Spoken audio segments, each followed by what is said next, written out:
In this lecture, we will discuss membranes. Membranes are thin sheets of at least one, if not more, tissues that are going to line a body surface, either externally or line an internal body surface like in a cavity.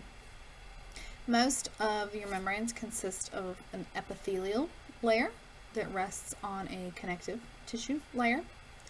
Sometimes there's also a layer of smooth muscle. These membranes are going to help anchor organs in place. They serve as barriers, both internally and externally. They can also function in your immune system, and some of them also secrete various substances. We have two categories when we talk about membranes. We have true membranes. We have two varieties of those, serous and synovial membranes. And then we have membrane-like structures. And we have two of those as well, mucous and cutaneous membranes. So let's figure out what the difference is here. Your true membranes do not open to the outside of your body. They are completely internal. These are your serous membranes. Sometimes they are collectively referred to as your serosa. These are your pericardial, peritoneal, and pleural body cavity linings. And then you have your synovial membranes. These line the cavities of your freely movable joints, like your knees and your shoulders. Okay, so these are our two true membranes. Again, completely internalized. Your serous membranes specifically, okay, or again, if you like the term serosa, these are going to consist of a mesothelium layer.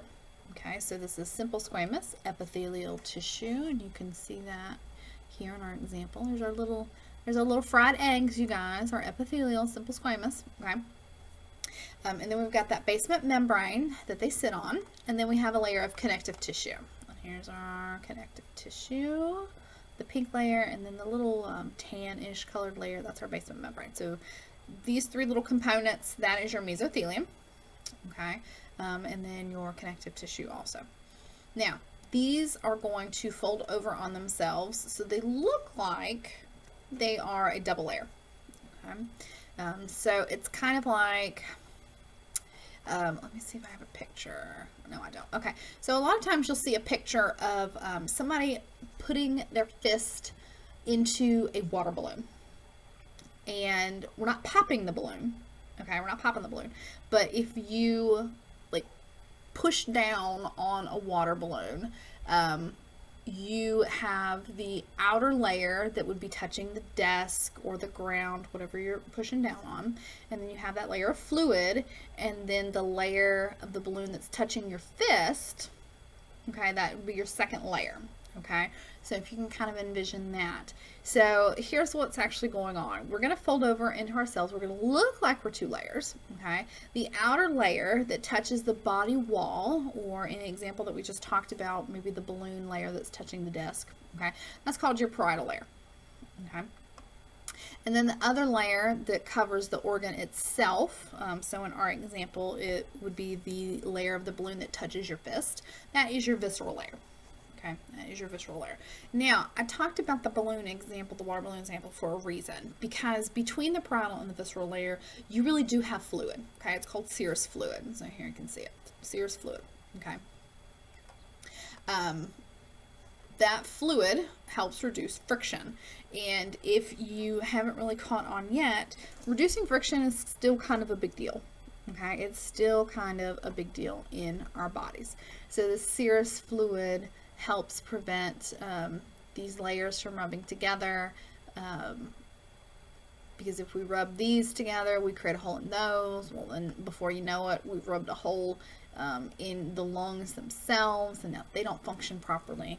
All kinds of bad stuff. Okay, so that's your serous membranes. Okay, so this was our pleural membrane example, but the same applies to your heart.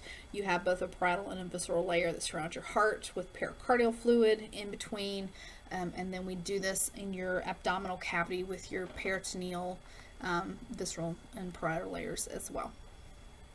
And then we have our synovial membranes. We said that these are going to line our movable joints, our articulations. You've got two connective tissue layers here instead of an epithelial layer, so just different composition. So we have a loose connective tissue and dense irregular connective tissue layer here. The inner layer, okay, the loose connective tissue layer, some of the components are going to be referred to as synoviocytes, which is kind of a fun word to say. Synoviocytes are going to secrete synovial fluid, so we have another fluid here as well. Same function, primarily lubricating joints, so we are reducing friction. So we do not want this bone to rub up against this bone. We call that arthritis, that is uncomfortable. And so these synoviocytes crank out that synovial fluid, and it acts as a cushion and a barrier to prevent bone-on-bone rubbing. Okay. Now those are our two true membranes. Now we have membrane-like structures. Okay, so these don't fit the full description of a true membrane. Okay, but they're close enough that we lump them in to the discussion of membranes. All right, so your mucous membranes, your mucosa. Okay, these line body cavities that do open to the outside of your body. Okay, so that's our big difference here. So your serosa, okay, where's our definition? Okay.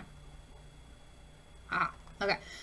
So these true membranes do not open to the outside. These membrane-like structures are going to open to the outside environment. Okay, so your mucosa, these are found in places like your respiratory passageways, your digestive tract, including your mouth, your nasal cavity also, even the reproductive tracts of both the males and the females. All of those open up to the outside environment.